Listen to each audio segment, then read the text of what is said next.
رب العالمين والصلاة والسلام على أشرف الأنبياء والمرسلين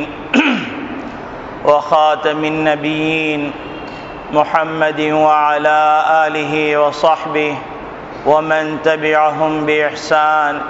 ودعا بدعوتهم إلى يوم الدين. أما بعد فأعوذ بالله من الشيطان الرجيم. بسم الله الرحمن الرحيم. قال الله تبارك وتعالى: لقد كان لكم في رسول الله أسوة حسنة لمن كان يرجو الله واليوم الآخر وذكر الله كثيرا. وقال النبي صلى الله عليه وسلم: لا يؤمن أحدكم حتى يكون هواه تبعا لما جئت به أو كما قال عليه الصلاة والسلام. میرے محترم بزرگوں، عزیز دوستو، دینی اسلامی بھائیوں، اللہ رب العالمین نے یہ کرم فرمایا کہ ہم کو محمد عربی صلی اللہ علیہ وسلم کی امت میں پیدا فرمایا اور ہم کو محمد عربی صلی اللہ علیہ وسلم جیسے پیغمبر کا امتی بنایا.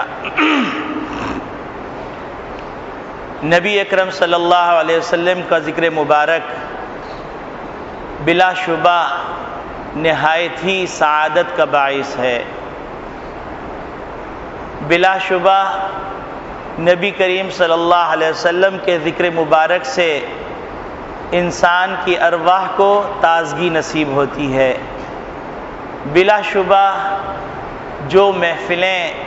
نبی اکرم صلی اللہ علیہ وسلم کے نام نامی سے موسوم ہوں وہ باعث برکت ہیں. لیکن دیکھنا یہ ہے کہ نبی کریم صلی اللہ علیہ وسلم کا ذکر مبارک عمل کے لیے ہے، زندگی کے لیے نمونے عمل بنانے کے لیے ہے، اور نبی کریم صلی اللہ علیہ وسلم کا تذکرہ سال کے 12 مہینوں میں ہے اور سال کے 365 دنوں میں ہے. تو شاید کسی درجے کے اندر ہم نبی کریم صلی اللہ علیہ وسلم کا حق ادا کرنے کی کوشش کرنے جا رہے ہیں. لیکن اگر نبی کریم صلی اللہ علیہ وسلم کے ذکر مبارک کو 12 مہینوں میں سے صرف 1 مہینے اور 1 مہینے کے 1 دن کے ساتھ خاص کر دینا، یہ نبی کریم صلی اللہ علیہ وسلم کی بے ادبی ہے اور نبی کریم صلی اللہ علیہ وسلم کے مقصد بعثت سے دوری کا نتیجہ اور ناسمجھی کا نتیجہ ہے. آج کل ربیع الاول کی مناسبت سے نبی کریم صلی اللہ علیہ وسلم کا تذکرہ کیا جا رہا ہے. اس کے مقابلے کے اندر ہم صحابہ اکرام رضوان اللہ اجمعین کی زندگی کو دیکھتے ہیں تو وہ نبی کریم صلی اللہ علیہ وسلم کی بعثت کے مقصد کو سمجھے ہوئے نظر آتے ہیں.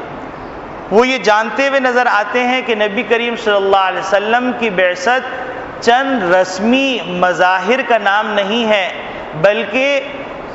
پورے دن کی 24 گھنٹے کی جو زندگی ہے، اس زندگی کے ہر پہلو سے متعلق نبی کریم صلی اللہ علیہ وسلم کی زندگی کا مقصد ہے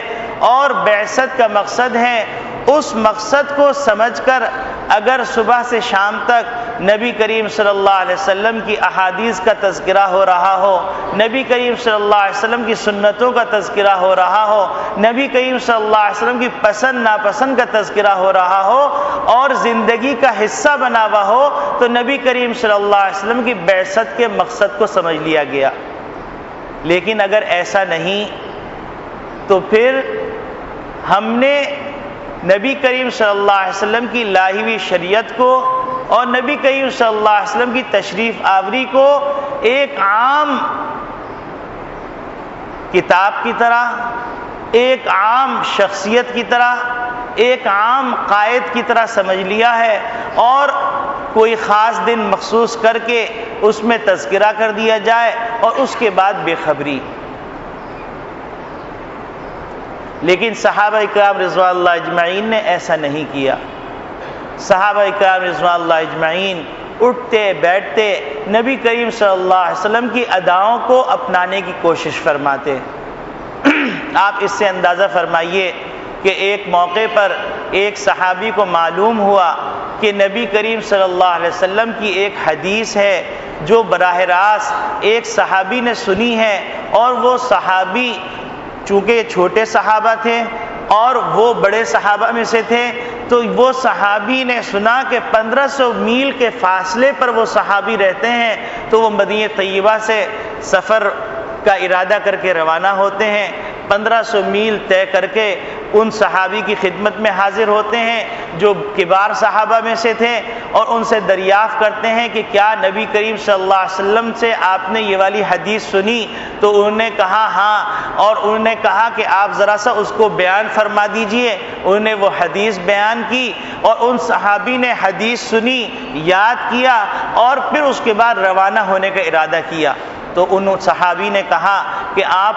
ابھی اتنا لمبا سفر کر کے تشریف لائے ہیں، اور موجودہ زمانے کی طرح تو سفر تھا نہیں۔ 1500 میل کا اگر موجودہ زمانے میں بھی بائی روڈ سفر کیا جائے تو انسان تھک کے چور چور ہو جائے گا، اور وہ اس زمانے کے اندر، جس زمانے کے اندر گاڑیاں نہیں تھیں اور اونٹوں پہ سفر ہوا کرتا تھا، ریگستانی سفر، آپ اندازہ فرما سکتے ہیں تھکن کا کیا عالم ہوگا۔ اور راستے کے اندر کوئی آرام گاہیں بھی نہیں آتی تھی، نہ ہی ہوٹل آتے تھے اور نہ ہی کوئی استراحت کی جگہ آتی تھی۔ جو کچھ پانی ساتھ ہے بس وہی پانی ہے، جو کچھ زیادہ راہ ساتھ ہے بس وہی زیادہ راہ ہے۔ وہ صحابی اس مشقت کے ساتھ ان صحابی کے پاس پہنچتے ہیں، حدیث سنتے ہیں، اور پھر واپسی کا ارادہ کرتے ہیں۔ تو وہ کہتے ہیں کہ تھوڑی دیر آرام فرما لیجئے اور کچھ نوش فرما لیجئے۔ تو وہ کہتے ہیں کہ میرا سفر کا مقصد نبی کریم صلی اللہ علیہ وسلم کی حدیث کو سننا اور محفوظ کرنا تھا،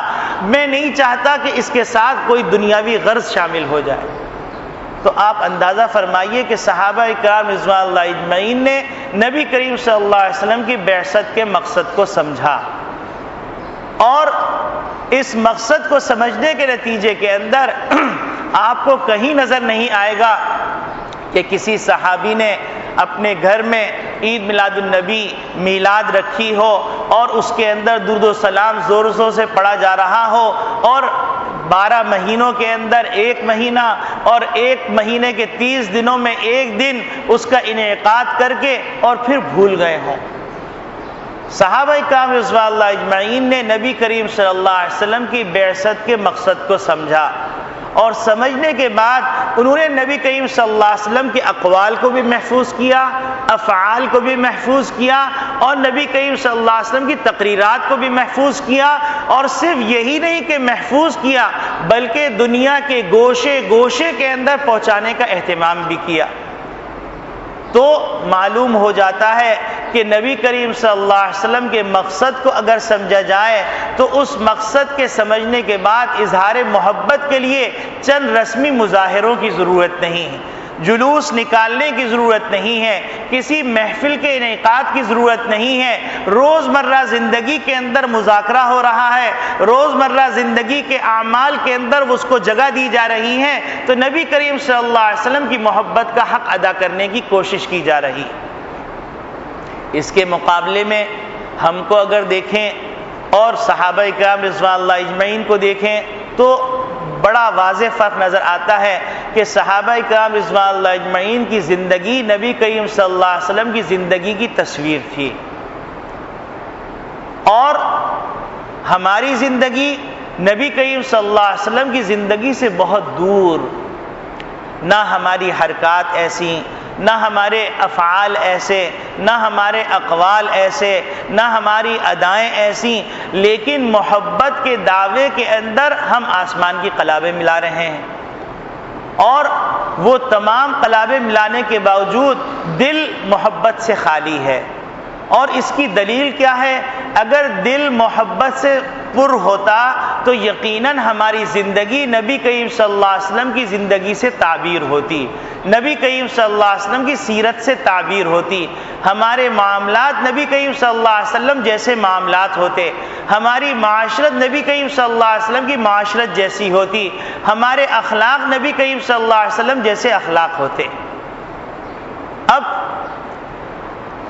مقصد بعثت کو سمجھا نہیں اور ناسمجھی کے نتیجے کے اندر نبی کریم صلی اللہ علیہ وسلم کی بعثت کا تذکرہ کرنے کا اور نبی کریم صلی اللہ علیہ وسلم کی سیرت کو تذکرہ کرنے کو ہم کافی سمجھنے لگے۔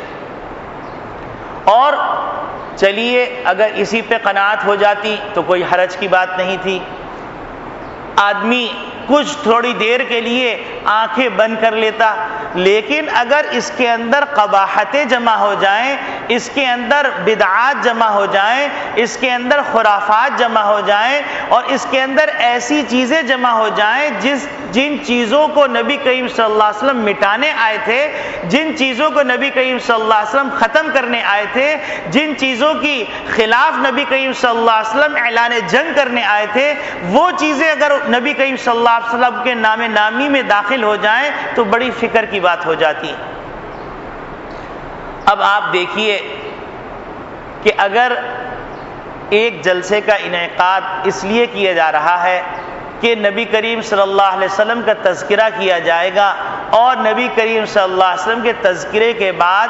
ان سے جو چیزیں سیکھیں گے ہم اس کو اپنی زندگی کا حصہ بنا لیں گے تو غنیمت۔ لیکن اگر نیت کے اندر فرق ہے تو نیت کا معاملہ تو اتنا حساس ہے کہ نماز جیسی عبادت جس کے بارے میں نبی کریم صلی اللہ علیہ وسلم نے بے شمار فضائل ذکر فرمائے، قرآن میں جا بجا تاکید آئی، وہ تمام چیزوں کو ایک طرف رکھنے کے بعد ہم نبی کریم صلی اللہ علیہ وسلم کی اس حدیث کو دیکھتے ہیں کہ نبی کریم صلی اللہ علیہ وسلم نے فرمایا من صلی یرائی فقد اشرک، جس نے نماز اس نیت سے پڑھی تاکہ لوگ مجھے نمازی کہیں، لوگ مجھے اللہ والا کہیں، لوگ مجھے متقی پرہیزگار کہیں، تو ایسی نماز پڑھنے والے کے بارے میں نبی کریم صلی اللہ علیہ وسلم کا فتویٰ ہے فقط اشرکا، کہ وہ مشرک ہو گیا، اللہ کے ساتھ اس نے شرک کیا۔ تو نماز جیسی عبادت جس کے بارے میں نبی کریم صلی اللہ علیہ وسلم نے انتہائی تاکید فرمائی، اللہ نے انتہائی تاکید فرمائی اور نبی کریم صلی اللہ علیہ وسلم نے اس کے بارے میں بڑے فضائل ذکر فرمائے، اس نماز کے بارے میں بھی اگر نیت میں فطور آ جائے تو وہ نماز شرک کا باعث بن جاتی، اس پہ ثواب ملنے کے بجائے سزا ملنے کے فیصلہ سنایا جاتا ہے۔ تو اگر ایک چیز جو نبی کریم صلی اللہ علیہ وسلم نے نہیں کروائی، صحابہ کرام رضوان اللہ اجمعین نے نہیں کی، تابعین نے نہیں کی، تبع تابعین نے نہیں کی، اور وہ چیز کی جا رہی ہے اور اس کے اندر نیت یہ ہو، سب کی نیتوں کو نہیں کہتا ہوں لیکن عمومی طور پر اعمال اور حرکات سے جو محسوس ہوتا ہے کہ اگر نیت یہ ہو کہ میں اس لیے یہ جلسے کا انعقاد کر رہا ہوں، میں اس لیے یہ جلوس نکال رہا ہوں تاکہ لوگ مجھے کہیں کہ بڑی ان کی جماعت ہے، بڑا ان کا پاور ہے، انہوں نے پاور کا اظہار کیا ہے اور بڑی ان کی قوت ہے اور اس قوت کا مظاہرہ کرنے کے لیے کیا جا رہا ہے، تو یہ نماز کو اگر ریاکاری کے لیے کیا جائے تو وہ باعث شرک ہے۔ تو جب ایک چیز جو نہیں کی گئی کس خیر القرون میں وہ کی جائے تو وہ باعث شرک نہ ہوگی، وہ خطرے کی باعث بات نہیں ہوگی۔ پھر اسی طریقے سے اگر نیت مقصود اور نیت یہ ہو کہ میں ایک جلسے کا انعقاد کروں گا، اس لیے انعقاد کروں گا کہ میں ایک بات کہنا چاہتا ہوں، وہ بات چونکہ میں کہہ نہیں سکتا تو اس وجہ سے میں جلسے کا انعقاد کروں گا، تو میرے دل کے اندر جو غلاظت ہے اس غلاظت کو میں مجمع کے سامنے رکھوں گا۔ اب آپ دیکھیے بہت سارے جلسوں کے اندر آپ کا گزر ہوا ہوگا تو آپ دیکھتے ہوں گے کہ وہاں پر نبی کریم صلی اللہ علیہ وسلم کا نام لیا گیا، ایک نعت پڑھی گئی اور تقریر شروع کی گئی، تو تقریر شروع کرنے کے اندر تھوڑا سا ذکر نبی کریم صلی اللہ علیہ وسلم کا آیا، اس کے بعد اپنے مد مقابل کے بارے میں خوب واہیات، تباہیات، فضولیات، لغویات، گالم گلوچ سب کا اہتمام کیا گیا۔ تو معلوم کیا ہوا؟ معلوم یہ ہوا کہ یہ کام اللہ کی رضا کے لیے نہیں کیا جا رہا، بلکہ اس کے اندر نیت اور مقصود یہ ہے کہ میں جس ذہنیت کا پرچار کرنا چاہتا ہوں، میں نبی کریم صلی اللہ علیہ وسلم کا نام لے کے جلسے کا انعقاد کر کے لوگوں کو جمع کر کے میں اس کا پرچار کرنا چاہ رہا ہوں۔ تو اگر یہ نیت ہوگی تو ظاہر سی بات ہے ہر آدمی سمجھ سکتا ہے کہ اس جلسے کو باعث ثواب سمجھا جائے گا، باعث نجات سمجھا جائے گا، یا باعث وبال اور باعث عقاب اور عذاب سمجھا جائے گا۔ پھر اسی طریقے سے کوئی آدمی ہے، اس کی چھوٹی سی انجمن ہے، لوگ اس کی انجمن کو جانتے نہیں، یا اس نے کوئی چھوٹی سی تحریک شروع کی ہوئی ہے، لوگ اس کی تحریک کو نہیں جانتے، تو نبی کریم صلی اللہ علیہ وسلم کا نام لے کر علاقے کے اندر خوب شور شرابہ غل غپاڑا کیا گیا، اور غل غپاڑا کرنے کے بعد لوگوں کے اندر اپنی انجمن کا، اپنی جماعت کا شہرہ کروا دیا گیا، اور مقصود بھی یہی ہے۔ تو بتلائیے کہ کیا نبی کریم صلی اللہ علیہ وسلم کے نام پر یہ جو جلسہ منعقد کیا گیا، تو اس جلسے کے منعقد کرنے پہ کوئی ثواب ملے گا؟ پھر ہم تھوڑا اور آگے چلتے ہیں۔ آگے چلنے کے بعد یہ دیکھتے ہیں کہ ان جلسوں کے اندر شرکت کے لیے آنے والے جو احباب ہیں، جو حضرات ہیں، ان کی کیا نیت ہوتی ہے۔ تو اب ہم ملاحظہ کرتے ہیں کہ ان میں شرکت کرنے والے لوگوں کی کیفیات کیا ہوتی ہیں۔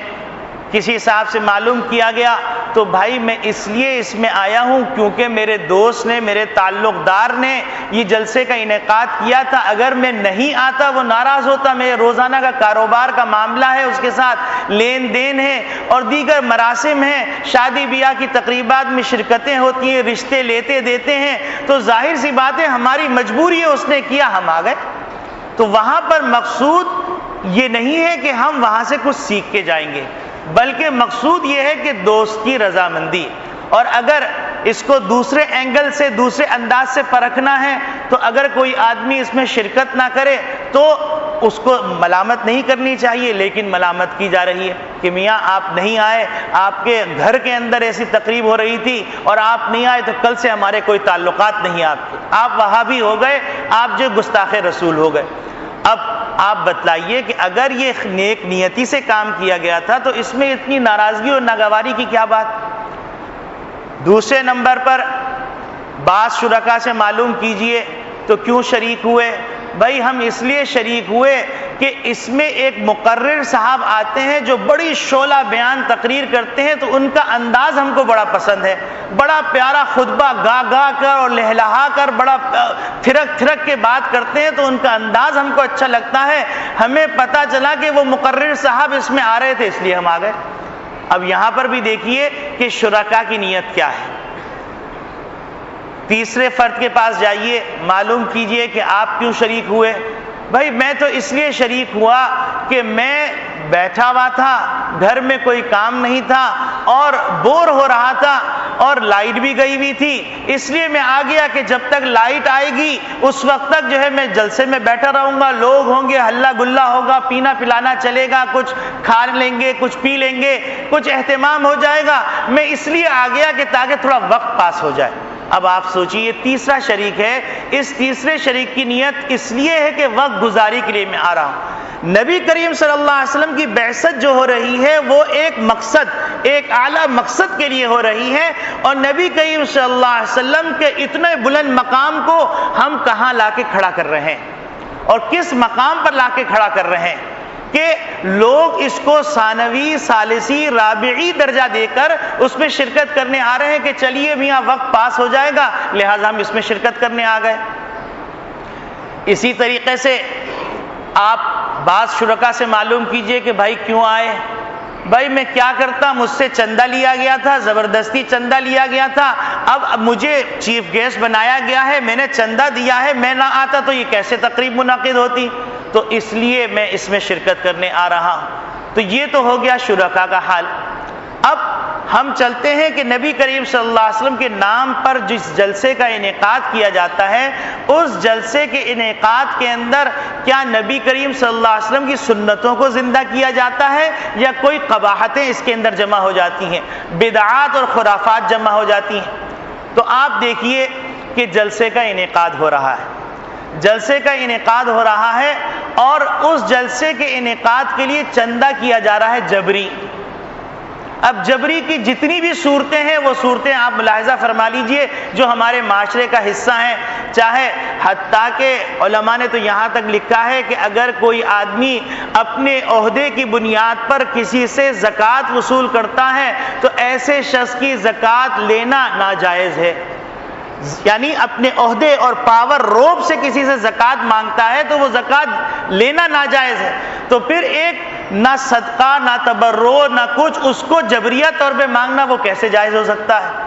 تو آپ دیکھیے کہ جلسے کا انعقاد ہو رہا ہے اور اس کے اندر جو چندہ ہے حرام حلال سب جمع کر کے کیا جا رہا ہے۔ فلاں صاحب سے لیا گیا وہ سود کا کاروبار کرتے ہیں، فلاں صاحب سے لیا گیا وہ 2 نمبر کا کام کرتے ہیں، فلاں صاحب سے لیا گیا ان کی پرائز بانڈ کی دکان ہے، فلاں صاحب سے لیا گیا ان کی پرچیاں سٹے کی بکتی ہیں۔ ماشاءاللہ جلسے کا انعقاد ہو گیا۔ اس کے بعد جلسے کے انعقاد کے بعد انعقاد کرنے والے حضرات سے ملاقات کرتے ہیں چل کے، تو اب ان کے پاس جائیے، جا کر آپ ملاقات کیجئے کہ بھائی ظہر کی اذان کی آواز آ رہی ہے، چلیں نماز پڑھیں۔ ارے ابھی پڑھ لیں گے میاں، وقت پڑا ہوا ہے، ظہر میں بڑا وقت ہے۔ چلیے ظہر کی نماز تو چلی گئی۔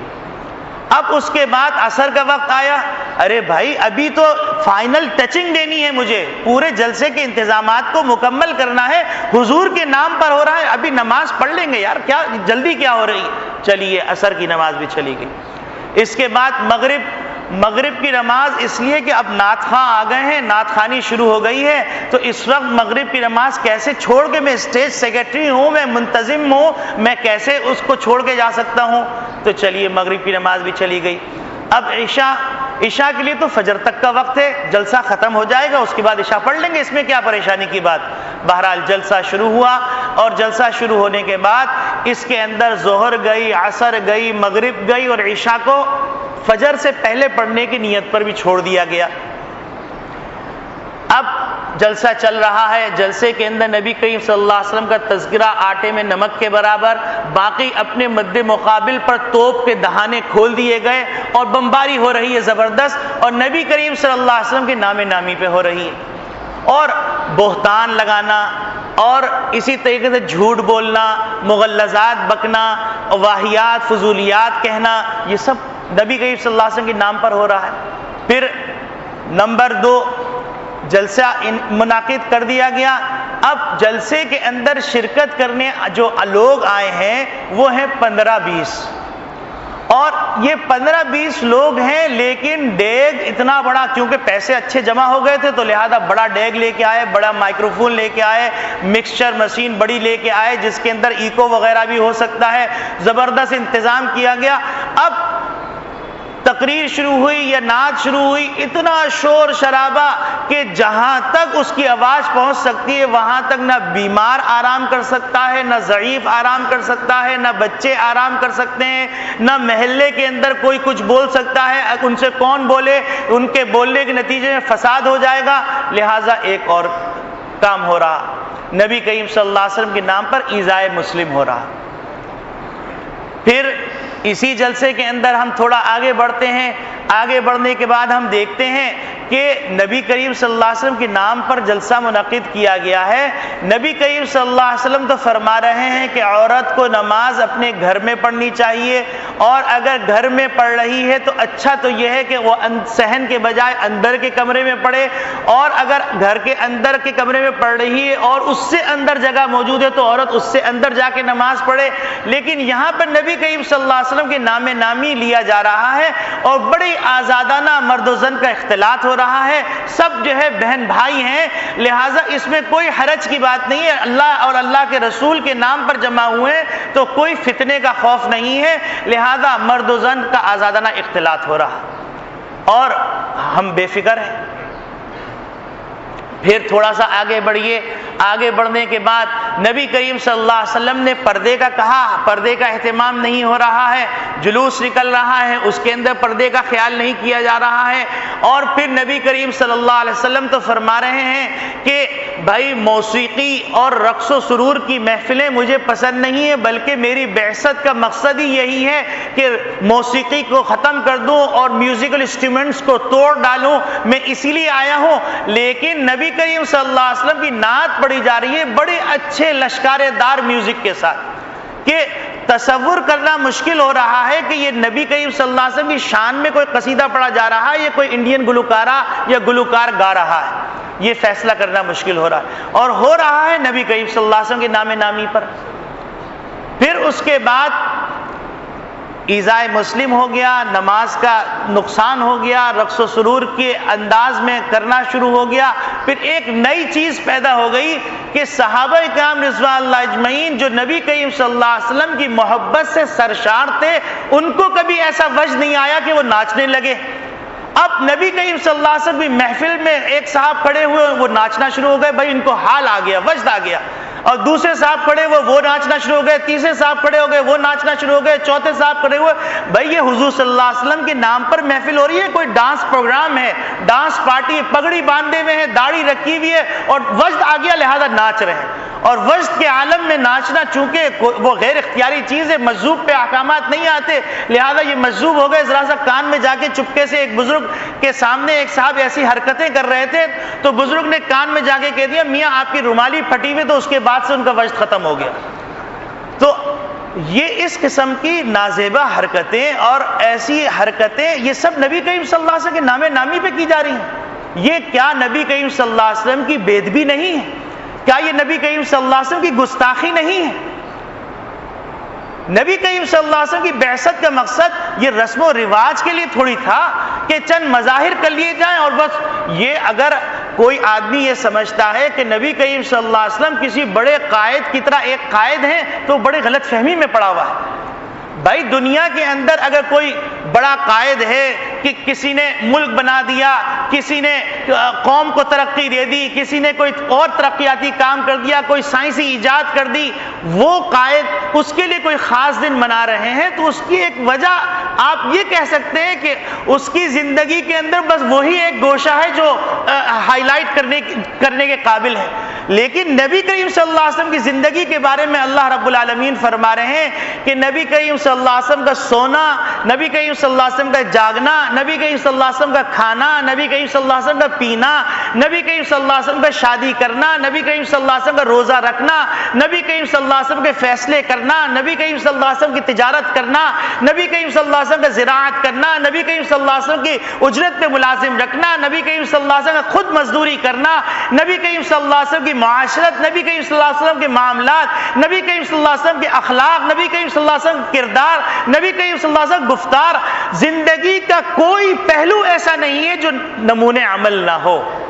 تو نبی کریم صلی اللہ علیہ وسلم کے لیے کوئی خاص دن بنا کر ان کا حق ادا کرنے کا تصور کرنا یہ غلط فہمی،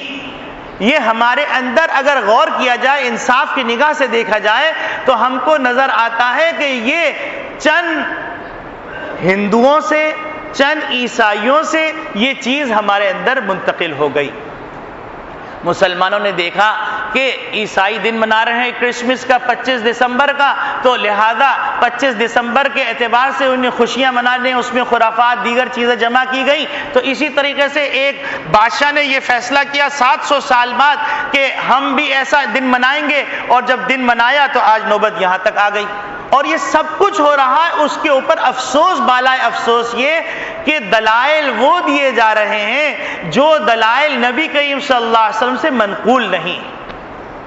آپ مجھے بتلائیے کہ نبی کریم صلی اللہ علیہ وسلم فرما رہے ہیں کہ جس نے میری طرف غلط بات منسوب کی فَلْيَتَبَوَّأْ مَقْعَدَهُ مِنَ النَّارِ، اس کو چاہیے کہ اپنا ٹھکانہ جہنم میں بنا لے۔ ایس ایم ایس ہو رہے ہیں، باقاعدہ پامفلیٹ تقسیم کیے جا رہے ہیں، اس بات کا پرچار کیا جا رہا ہے کہ آپ یوں کیجئے، 12 لائٹیں لگائیے تو آپ کے گھر میں حضور صلی اللہ علیہ وسلم تشریف لے آئیں گے، اور یہ شیخ عبد القادر جیلانی رحمۃ اللہ علیہ نے فرمایا، فلاں نے یہ فرمایا، غوث پاک نے یہ فرمایا۔ اکابرین کی طرف غلط نسبت، نبی کریم صلی اللہ علیہ وسلم کی غلط نسبت اور غلط احادیث گھڑ کے بیان کرنا، جو لوگ اس کے اندر ملوث ہیں ان سے ہمدردانہ توجہ دلانے کی بات ہے کہ وہ توجہ کریں اس بات پر کہ دنیا میں بھیا کتنے دن رہنا ہے۔ دنیا کے اندر 60 سال، 65 سال، 70 سال، 100 سال، چلیے بہت تیر ماریے 150 سال، کوئی جیے گا نہیں لیکن 150 سال، لیکن پھر جانا تو وہی ہے۔ اور پھر نبی کریم صلی اللہ علیہ وسلم کے بارے میں جو دریافت کیا جائے گا کہ ان کو جانتے ہو، اگر ان کی سنتیں زندہ کی ہوں گی اور نبی کریم صلی اللہ علیہ وسلم کی زندگی کو اپنے لیے نمونِ عمل قرار دیا ہوگا تو پہچان لے یہ جائیں گے نبی کریم صلی اللہ علیہ وسلم جب ان کا قبر میں دیدار ہوگا۔ اور اگر ایسا نہیں ہوا تو آدمی پکارتا رہے گا ہا ہا لا ادری، ہا ہا لا ادری، ہائے افسوس میں جانتے ہی نہیں کہ یہ کون۔ تو میرے عزیز دوستو بھائیو، یہ تعصب کی بنیاد پہ نہیں کی جا رہی، یہ بالکل واضح بات ہے کہ فقیر کا تعلق کسی بھی سیاسی جماعت سے، کسی بھی اور جماعت سے نہیں ہے، یہ نہایت ہی مخلصانہ بات ہے، ہمدردانہ بات ہے، اس میں کوئی سیاسی غرض نہیں ہے، اس کے اندر صرف اور صرف اللہ کی رضا اور خوشنودگی کے لیے محمد ربی صلی اللہ علیہ وسلم کے مد مقابل جو ایک نئی شریعت کو پروان چڑھایا جا رہا ہے، اس شریعت کے مقابلے کو سامنے رکھتے ہوئے کہ اگر اس کی صحیح تصویر پیش نہیں کی گئی اور صحیح رہنمائی نہیں کی گئی تو کل اس شخص کی بھی پکڑ ہوگی جو منبر رسول پہ بیٹھ کر حضور کے فرمان نقل کرتا ہے لیکن حضور صلی اللہ علیہ وسلم کے مقصد بعثت کا پرچار نہیں کر سکتا، اور نبی کریم صلی اللہ علیہ وسلم کے مد مقابل آپ صلی اللہ علیہ وسلم کی لائی ہوئی شریعت کے مقابل ایک نئی شریعت گڑھی جا رہی ہے جس کے اندر رسم و رواج ہیں، جس کے اندر جھوٹی باتیں ہیں، جس کے اندر خرافات ہیں، جس کے اندر گانا بجانا ہے، جس میں فضولیات لغویات ہیں، جس کے اندر اللہ کی معصیت ہے، جس کے اندر نبی کریم صلی اللہ علیہ وسلم کی سنتوں کو ڈھانا ہے، جس کے اندر نبی کریم صلی اللہ علیہ وسلم کی بے عزتی کی جا رہی ہے، جس کے اندر نبی کریم صلی اللہ علیہ وسلم کی گستاخی کی جا رہی ہے، ایسی محفلوں کے بارے میں صحیح موقف پیش نہ کرنا یہ بڑے ظلم کی بات ہوگی۔ تو لہذا اس بات کو محض اللہ کی رضا کے لیے کہا جا رہا ہے، محض انسانوں کی اور محمد ربی صلی اللہ علیہ وسلم کی امت کی بہتری کے لیے کہا جا رہا ہے، اس کو کسی اور ذہنیت سے سننا یا کسی اور ذہنیت کی طرف اس کو منقول کرنا یہ نہایت غلط بات ہوگی اور یہ ناانصافی کی بات ہوگی۔ اس کو انصاف کے ساتھ دیکھیں کہ نبی کریم صلی اللہ علیہ وسلم جو شریعت لے کے آئے ہیں، اگر اس شریعت سے ہٹ کر کوئی اعمال متعین کر دیے جائیں تو دوسرے الفاظ کے اندر نبی کریم صلی اللہ علیہ وسلم کے مقابلے کے اندر ایک نئی شریعت کو گھڑ لینا ہے اور نئی شریعت کا پرچار کرنا ہے۔ اور اگر جو نیو جنریشن ہے اور نیو جنریشن کے سامنے یہ تفصیلات نہیں آتی کہ بخاری کے اندر کہیں موجود نہیں ہے، ترمذی شریف میں کہیں موجود نہیں ہے، مسلم شریف میں کہیں موجود نہیں ہے، صحاح ستہ میں کہیں موجود نہیں ہے، قرآن میں کہیں موجود نہیں ہے، صحابہ کرام رضوان اللہ اجمعین کی پوری زندگی کے اندر کہیں موجود نہیں ہے، تابعین تبع تابعین کی زندگی کے اندر موجود نہیں ہے، تو یہ کون سی شریعت ہے؟ کون لوگ ہیں جو محمد صلی اللہ علیہ وسلم سے سچی محبت کرنے والوں کو بھٹکا رہے ہیں اور محمد ربی صلی اللہ علیہ وسلم کے نام پر ان کو غلط راستے پہ ڈال رہے ہیں؟ کہیں ایسا نہ ہو کہ قرآن نے جیسی نظیر پیش کی، ایک مثال پیش کی، کمثل صفوان علیہ تراب فاصابہ وابل فترکہ صلدا، کہ ایسے لوگوں کی مثال پیش کی جو ریاکاری مقصود ہے یا کچھ اور خرافات مقصود ہیں، ان کی مثال ایسی ہے جیسے کہ ایک چکنا پتھر ہو، چٹیل پتھر ہو اور اس پتھر پر کچھ مٹی جم جائے اور اس کے اندر کوئی آدمی دانہ ڈالے اور دانہ ڈالنے کے بعد اس انتظار میں بیٹھا ہوا ہے کہ بارش ہوگی تو بڑی اچھی فصل نکل آئے گی، لیکن جب بارش ہوئی تو سارا کا سارا وہ ختم ہو گیا، پانی اس کو بہا کے لے گیا اور چٹیل میدان سامنے آ گیا اور سنگلاخ چٹانیں سامنے آ گئی۔ آگے جا کے ایک اور مثال اللہ رب العالمین نے بیان فرمائی کہ ایک آدمی ہے کہ جس نے ساری زندگی محنت کی اور اپنے بچوں کے لیے کچھ تیار کر کے رکھا، بڑھاپے کا زمانہ ہے اور اس کا سارا سرمایہ ایک باغ ہے، جس باغ کو اس نے بڑا تیار کیا تھا محبت سے، خلوص سے، بڑی محنت سے، اور ایک آگ کا بگولا آیا اور بگولا آنے کے بعد اس نے اس پورے باغ کو خاکستر کر دیا۔ تو اس بڈھے آدمی کے اوپر اپنی کمزور اولاد کے سلسلے میں کتنے غم کے پہاڑ ٹوٹیں گے، بالکل جو نبی کریم صلی اللہ علیہ وسلم کے نام پر نبی کے طریقے کے خلاف کام کر رہے ہیں کہیں اس بڈھے شخص کی طرح نہ ہو جائے۔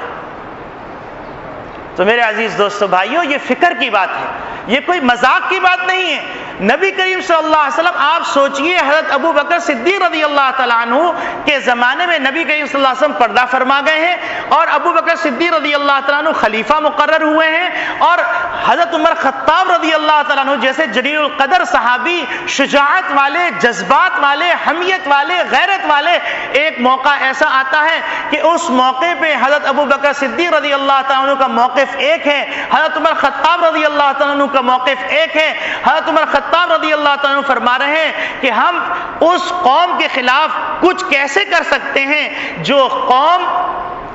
نماز بھی پڑھنا جانتی ہے، روزہ بھی رکھ رہی ہے، حج بھی کرے گی، سب کچھ کرے گی، وہ صرف زکوٰۃ کا انکار کر رہی ہے۔ تو حضرت ابو بکر صدیق رضی اللہ تعالیٰ نے فرمایا اَيُنْقَصُ الدِّينُ وَأَنَا حَيٌّ، کہ دین کے اندر قطع برید کی جائے اور ابو بکر زندہ رہے۔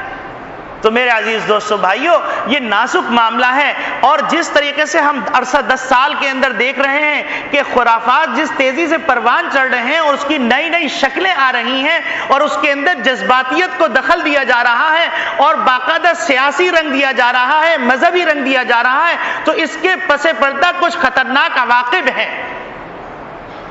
تو ہم کو سوچنا چاہیے اور ہم کو بڑی ہمدردی سے اپنے مسلمان بھائیوں کو سمجھانا چاہیے کہ بھائی تم ایک تاجر، تمہارا فلسفہ یہ ہے کہ ہم کسی چیز میں نہیں پڑتے، ہم نماز روزے زکوٰۃ کے قائل ہیں، تو بھائی اسی کے اندر آ جاؤ۔ ہم آپ کو نہیں کہتے کہ آپ کوئی ایک ٹانگ اٹھا کے کھڑے رہیے، ہم یہ کہتے ہیں کہ حضور نے جیسے نماز پڑھی آپ ویسے نماز پڑھیے، حضور نے جیسے روزہ رکھا آپ ویسے روزہ رکھیے، حضور نے جیسے زکوٰۃ دی آپ ویسے زکوٰۃ دیجیے، حضور نے جیسے حج کیا ویسے آپ حج کیجیے، حضور نے جیسے محبت کرنا سکھلایا آپ ویسے محبت کیجیے، حضور صلی اللہ علیہ وسلم کی خدمت میں بے شک درود و سلام بھیجیے۔ اور عجیب غریب واہیات فضولیات منقول کی جا رہی ہیں کہ بھائی وہابی لوگ کلمہ طیبہ کا ایک جز مانتے ہیں، ایک جز نہیں مانتے، لا الہ الا اللہ کو مانتے، محمد رسول اللہ کو نہیں مانتے۔ میں منبر رسول پہ بیٹھ کے کہتا ہوں اور پڑھتا ہوں کہ لا الہ الا اللہ محمد رسول اللہ۔ ہم یہ کہتے ہیں کہ اگر کوئی آدمی پہلے جز کا انکار کرے یا دوسرے جز کا انکار کرے وہ کافر ہے، تو جو یہ اس طرح کی باتیں کر رہے ہیں وہ بہتان ہے۔ اور عوام کو، بھولی بھالی عوام کو جو حضور کی محبت سے سرشار ہے، اس کو بہکانے کے لیے فضولیات نہ بکیے، فضول باتیں نہ کیجیے، اور نبی کریم صلی اللہ علیہ وسلم کی شریعت کے مقابلے میں کوئی نئی شریعت گڑھ کے مت لے کے آئیے، اور نبی کریم صلی اللہ علیہ وسلم کے نام پر نبی کریم صلی اللہ علیہ وسلم کی گستاخی نہ کیجیے۔ تو میرے عزیز دوستو بھائیو، قرآن سے ہم جب معلوم کرتے ہیں تو قرآن کہتا ہے کہ اللہ رب العالمین نے نبی کریم صلی اللہ علیہ وسلم کو جو مبعوث فرمایا ہے، اس کے مبعوث فرمانے کی وجہ کیا ہے؟ لَقَدْ كَانَ لَكُمْ فِي رَسُولِ اللَّهِ أُسْوَةٌ حَسَنَةٌ لِمَنْ كَانَ يَرْجُو اللَّهَ وَالْيَوْمَ الْآخِرَ وَذَكَرَ اللَّهَ كَثِيرًا، کہ نبی کریم صلی اللہ علیہ وسلم کی بعثت کا مقصد کوئی جلسہ منعقد کرنا نہیں ہے، نبی کریم صلی اللہ علیہ وسلم کی بعثت کا مقصد کوئی چند رسموں کو ادا کرنا نہیں ہے، بلکہ نبی کریم صلی اللہ علیہ وسلم کی بعثت کا مقصد یہ ہے کہ زندگی کے ہر شعبے میں نبی کے طریقے کو اپنا لیا جائے۔ اور پھر آگے عجیب غریب اللہ رب العالمین نے جملہ فرمایا، فرماتے ہیں کہ لیکن نبی کریم صلی اللہ علیہ وسلم تو بے شک ساری انسانیت کے نمونے عمل ہیں، لیکن فائدہ کون اٹھائے گا؟ لمن کان یرجو اللہ، جو اللہ کی رضا چاہتا ہے، لمن کان یرجو اللہ والیوم الآخر، جو آخرت پہ یقین رکھتا ہے کہ مجھے اللہ کے پاس جانا ہے، مجھے اللہ کے ہر سوال کا جواب دینا ہے، مجھے اللہ کو راضی کیے بغیر جنت میں داخلہ ممکن نہیں ہوگا۔ والیوم الآخر وذکر اللہ کثیرا، اور اللہ کا ذکر کثرت سے کرتا ہے۔ یہ چند معروضات ہیں، ان معروضات کو ٹھنڈے دل سے سوچئے، تعصب کی نگاہ سے نہیں، تشدد کی نگاہ سے نہیں، سیاست کی نگاہ سے نہیں، انصاف کی نگاہ سے، اپنی ہمدردی، کسی سے ہمدردی نہیں، اپنی ذات سے ہمدردی۔ اگر بھیا میری قبر خراب ہو جاتی ہے، اللہ نہ کرے، تو میرا نقصان ہے، اور اگر آپ کی قبر خراب ہو جاتی ہے تو آپ کا نقصان ہے۔ آپ کسی سے جو ہے ہمدردی نہ کیجئے، آپ اپنے سے ہمدردی کیجئے، اپنے بال بچوں سے ہمدردی کیجئے، اور انصاف کے ساتھ سر جھکا کے سوچئے۔ بخاری شریف کے سارے اوراق